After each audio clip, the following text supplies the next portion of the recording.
Today, we'll build a web API in .NET 6, specifically a minimal API. I'll show you how to configure it such that you'll be up and running in no time. So let's get coding.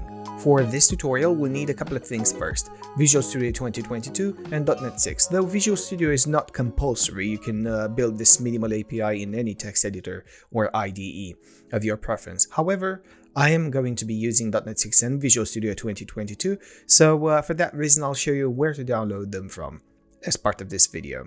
To download .NET 6, head over to Google and type in .NET 6 download. Click the first link that pops up and download the SDK that's compatible with your computer. For me, this is going to be Windows 64. To install, just double-click and install as instructed with all the recommended settings, and you should be all set up and ready to roll. To download Visual Studio 2022, again, Google Visual Studio 2022, download. Click the first result, and then click Download Visual Studio 2022 button from the header of this post. You can choose your preferred edition, mine is Community because it's free and open source. When the installation is finished, double-click on the executable and walk through the download and installation wizard, and this should do the trick. I've got both installed obviously, so I won't go through the installation process again, but it should be smooth sailing from this point on. Of course, as usual, I'll link you up with the links to the download pages in the description of this video, so check it out. Right, okay, so now that we got that out of the way, the very first thing that we want to do is obviously open up Visual Studio 2022 and click Create a New Project. And choose ASP.NET Core Empty Project. As usual, if you cannot find it, just type in here ASP.NET Core Empty Project, and then choose it from the list. And then in here, let's give it a name. So say minimal app. Yeah, you're free to choose whatever path you want this to be installed in. Leave the solution in the same folder as the with a project directory like this, and then click Next. The target framework will be obviously .NET 6, and click Create. Okay, so this is what you're presented with. Let's close this one and let's look in the program.cs. So this is our entire program, right? This is our entire web API, minimal API. And believe it or not, if you've never seen this, then this particular thing, this defines an endpoint. Yeah, this should just return a string with a response message of 200 OK, saying hello world when we hit the root URL of this app using whatever Postman or even the browser. So yeah, this is pretty simple. The first thing that we do is we create the builder. We initialize the builder by doing var builder equals to web application dot create builder, and then we pass in the arguments. One thing to note here is the fact that we don't have any usings at the top of this file. So how are we able to, every time in any file we import things like system or a link or things like that? And in this case, we haven't got any. Well, that is a very good observation if you've made that. And it is because if we go in the, if we double click on the on the CSproj file, we should see these particular settings. Obviously, the target framework will be .NET 6, and you should have that the same as here. Then the nullable is enabled, and then we have one thing here that's called implicit usings, and this is set to enable. And what this does is it adds a bunch of default usings into every single C# file so that you don't have to add them here. So that's pretty cool. Okay, so let's start this app, and let's hit this particular breakpoint with Postman so we can see it working. Okay, so there we go. We've got this terminal window opened up, has opened up, and then we've got the browser as well, pointing to localhost port 17200, 7200. So I'll just go ahead and copy that and open up Postman. And if you don't have it, just make sure that you download it. It is pretty cool. And as you can see, we don't even need to test this with Postman because we have already made that request and we can see that it is working. If I actually create a new request just so we can get things started in here, and I'll call this minimal API request. I post this here, and then this is a get method, and then click send, and we've got hello world. How do we know it's a get method? We do app.map get. So this is how we map a get request to this to the application. Yeah. And if we were to do an update, we would do dot map put. Yeah. Delete map delete, create map post, and so on. These are the basic CRUD methods. It is really easy to use. However, we'll get to that in a second.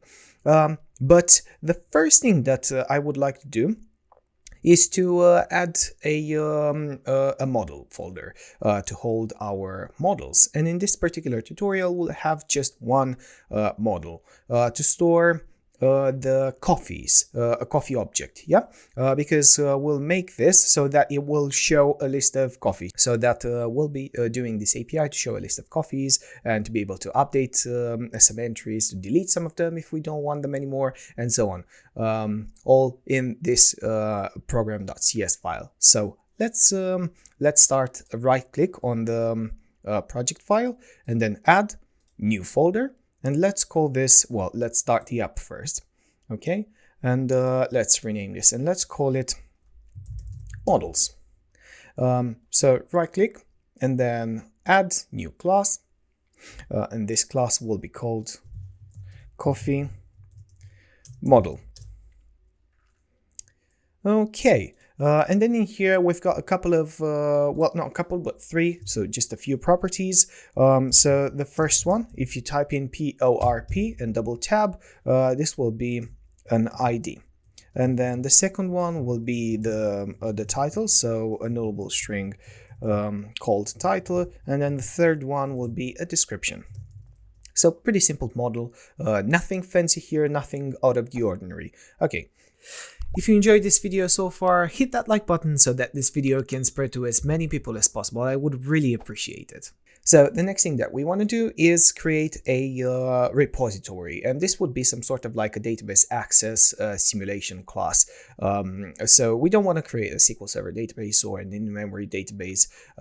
So what we'll do is we'll just create a static list of coffees that we'll be able to access through that repository, and that list will live inside the repository. So if we save this and we close out of it, okay, so inside the project, let's add a new folder called repositories. And you'll see me adding these folders, and it is good practice to keep them separate. You might want to keep them in separate projects if you've got like an enterprise project, an enterprise solution. So we'll call this repositories. And then let's add a coffee repository.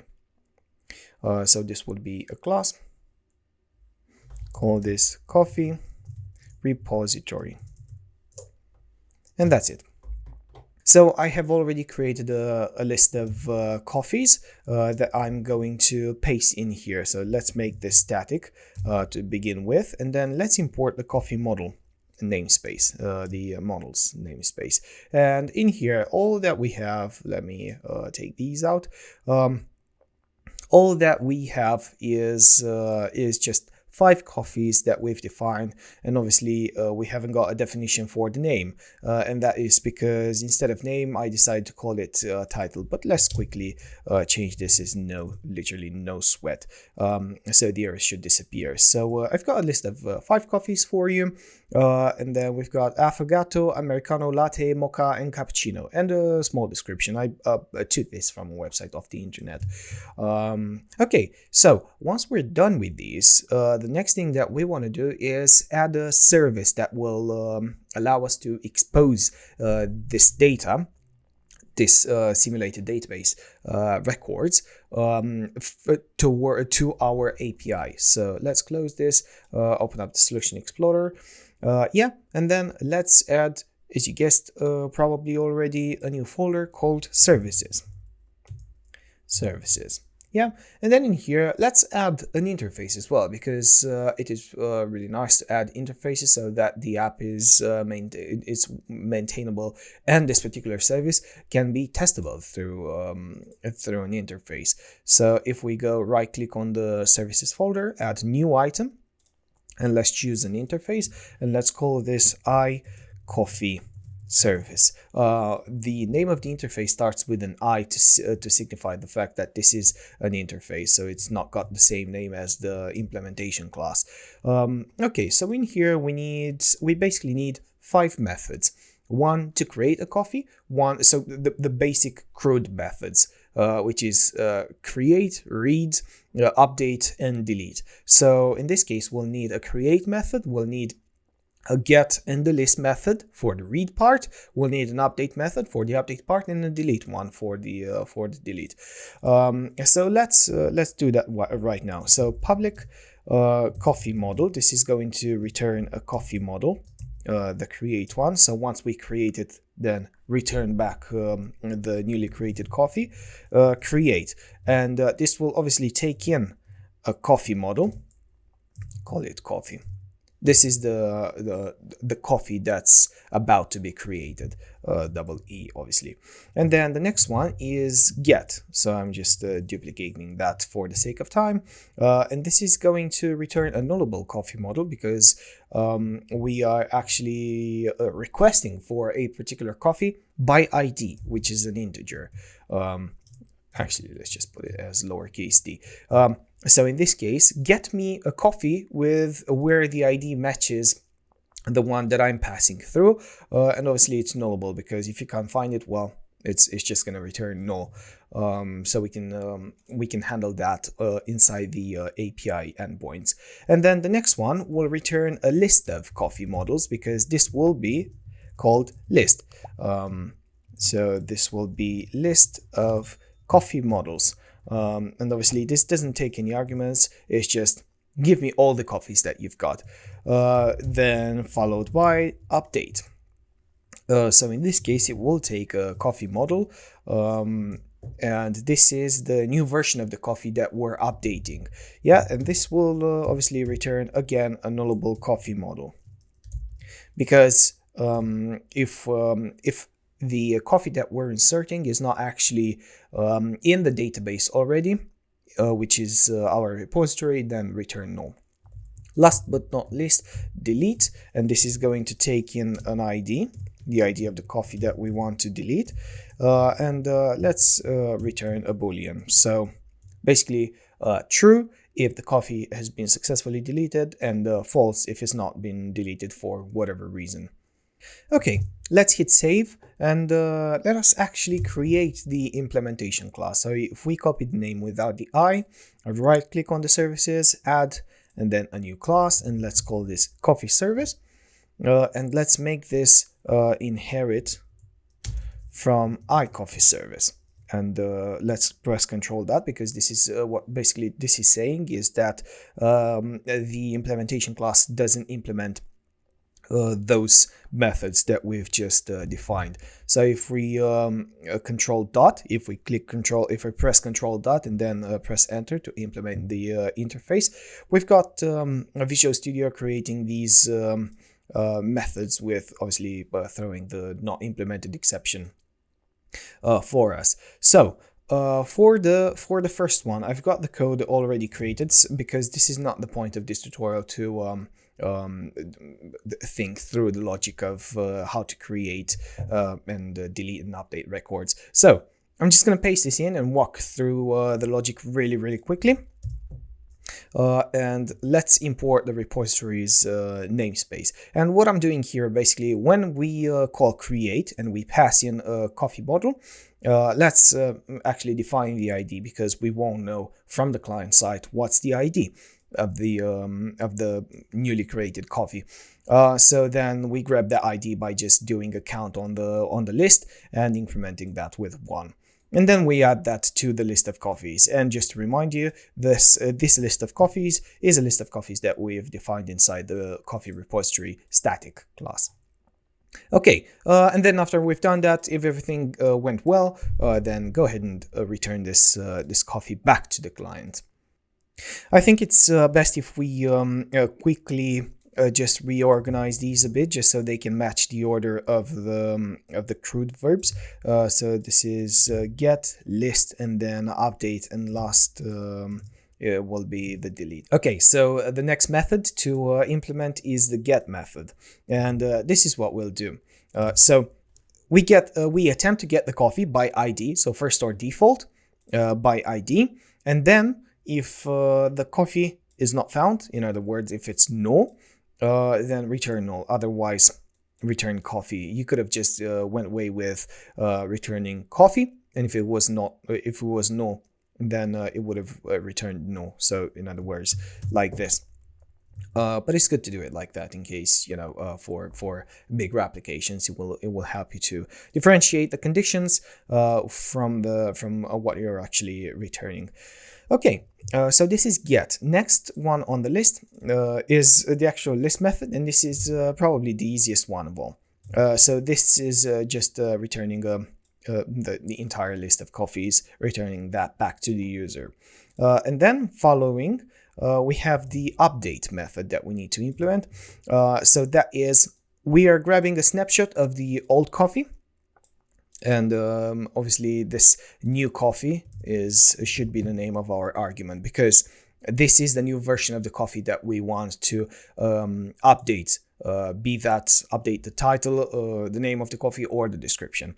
So we grab the old version of that coffee by the new coffee's ID, and if we haven't found it, in other words, then return null. However, if we have found it, then update the properties, so the name and the description. We don't update the title though, and then return that back to the client.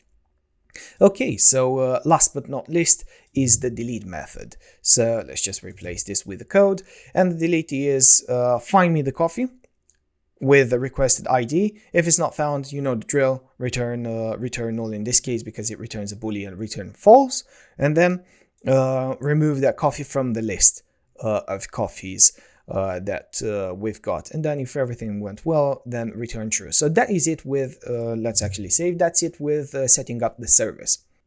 Oh hey, and just wanted to let you know the fact that I post weekly discussions and tutorials just like this one, so if you're interested, hit subscribe.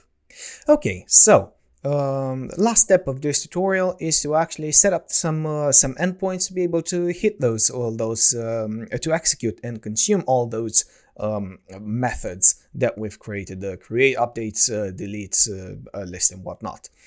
Okay, so the first thing that I would like to do here as part of this class is to add to reference the service, to register the service, yeah, and to do that, at the top of the well, nearly at the top of the class, right after we have defined the builder, what we want to do is do builder dot services dot add singleton, and then in here we'll put the interface name, so I coffee service, and let's reference that, and then the implementation class, coffee service, and that's it. This is how we we register the coffee service with the iCoffee service interface. Okay, so let's remove this one from here, and the first one that I want to create is the create method. So if we do app dot map post, the first part is the route endpoint. So in this case, it will be /create. This is what we define. We could as well just leave this empty because it will probably be, it will surely be the only post method that will do. But let's just leave it at create, so that we know in Postman when we test this, we'll know that we're actually going to call the create method. Okay, so then in here, let's the second part of this map post function is the actual functionality, the delegate, what is called as the delegate. Okay, so the first part is to define the arguments. The first argument will be the coffee model, And let's import the namespace because it doesn't know about it. Let's actually call this somehow, name this somehow, and then import the model. Then the next one will be the iCoffee service, because we'll call the service, we'll call the create method inside the service. So this is how we do it. We do iCoffee service, and this is the interface, and let's call this service. Okay, these are some optional arguments that we can add. So this would be from body to let the, let's import that. The necessary using. So you can still use this from body, and in this case we can use from services, but these are optional, right? So the API will figure out which one is the body and which one is the service. So that is really cool. Okay, so in here, really simple, we'll define a result variable to be equal to services dot service dot create, and pass in the coffee, which we'll rename to double E, and pass in the coffee model that we want to create, and then return the result in an OK response message. And in this case, this map post returns an I result, and to be able to return OK, in other words 200, okay, we do results dot okay, and then we wrap the result. Oops, not that, I thought I copied that. We wrap the result in an okay response message. So this is how we do it, whereas previously in a normal API we would have something like this, whereas in this case we do results dot okay.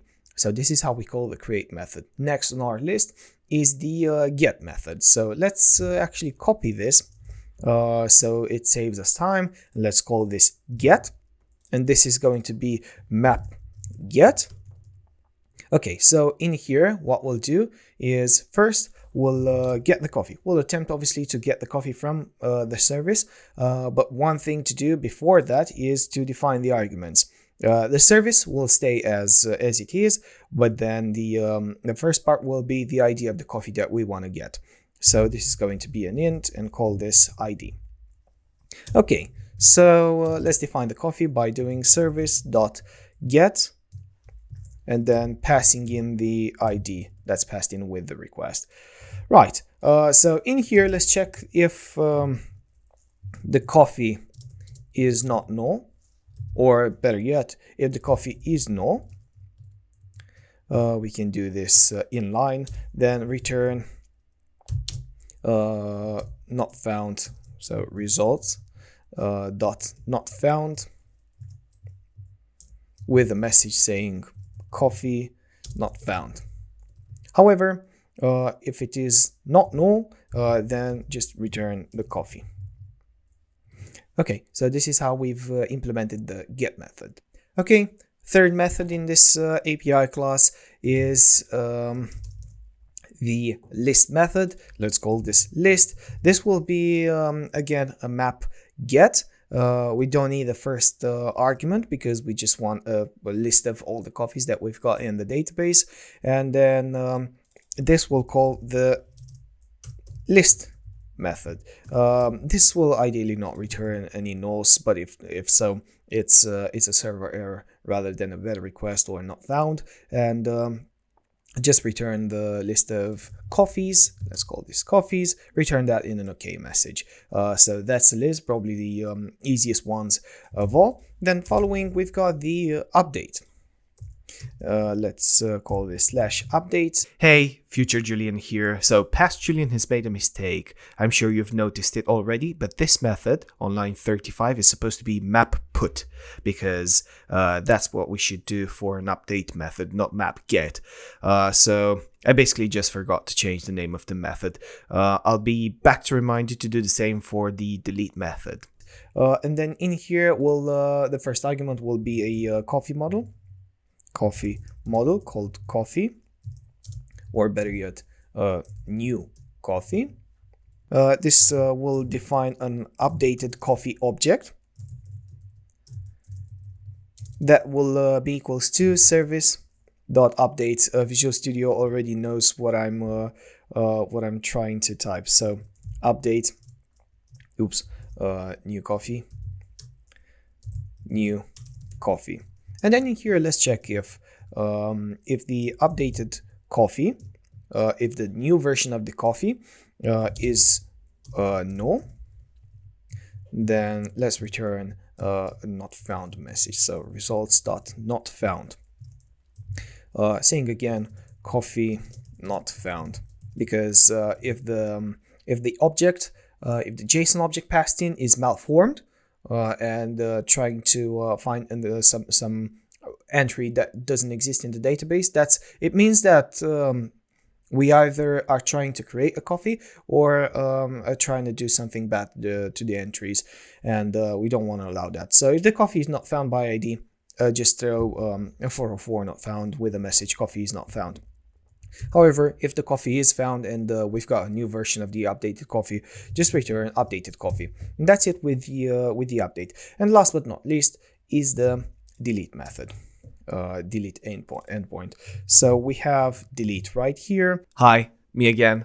Please make sure that on line 45 that says app.map delete instead of map get. I'll realize that in a few seconds, but until then, make sure that you change that. I apologize for the confusion caused. And this will take in an integer called ID, and let's call this result. Yeah. And then let's call the delete method, passing in the ID of the coffee that we want to delete. And if the result is false, so we can do it like that, or is equals to false, however you prefer.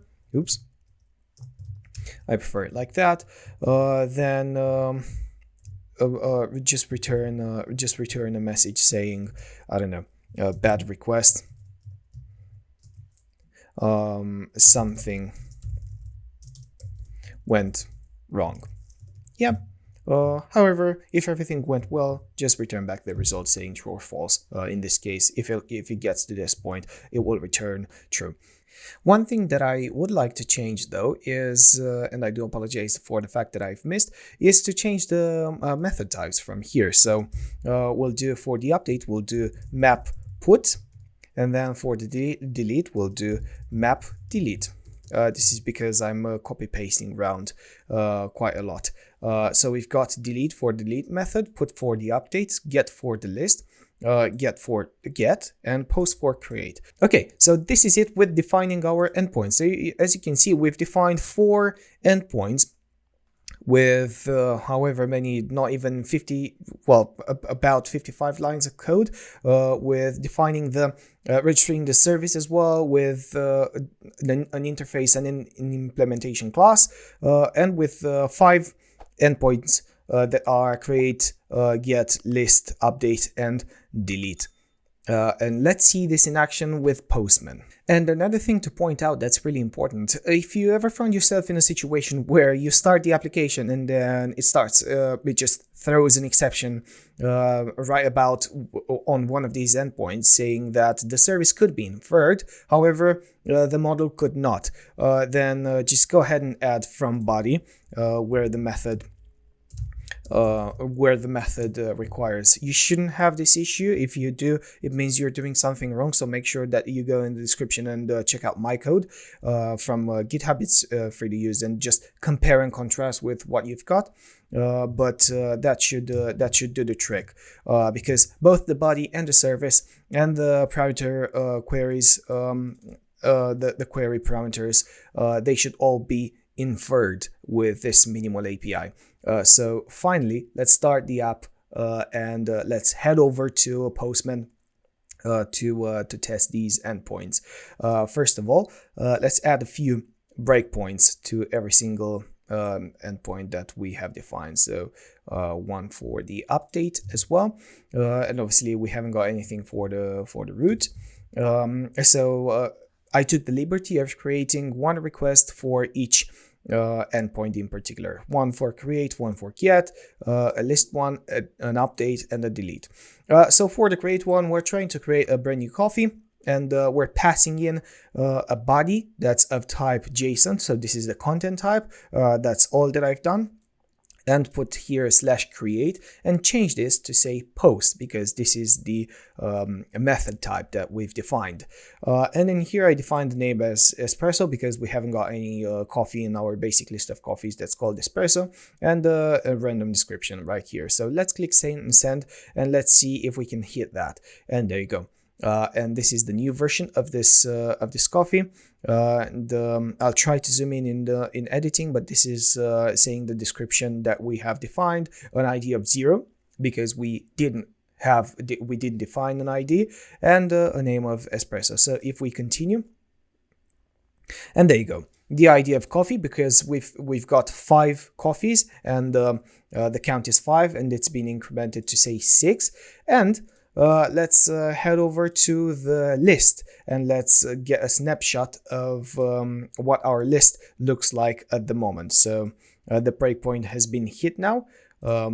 Let's click continue, and we've got coffee 1, 2, 3, 4, 5, and 6, the brand new coffee that we have added. And if we go inside the code, inside the coffee repository, you'll see that nowhere in here we've got coffee number 6 in. Okay, next one in our list is the get one. So let's get coffee ID of 1 and let's click continue.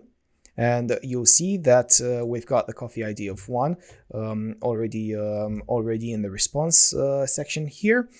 What else didn't we do? Okay, let's update a coffee. So first, we need to define an ID here of the coffee that we want to update. So the ID would be say 1, because that's affogato.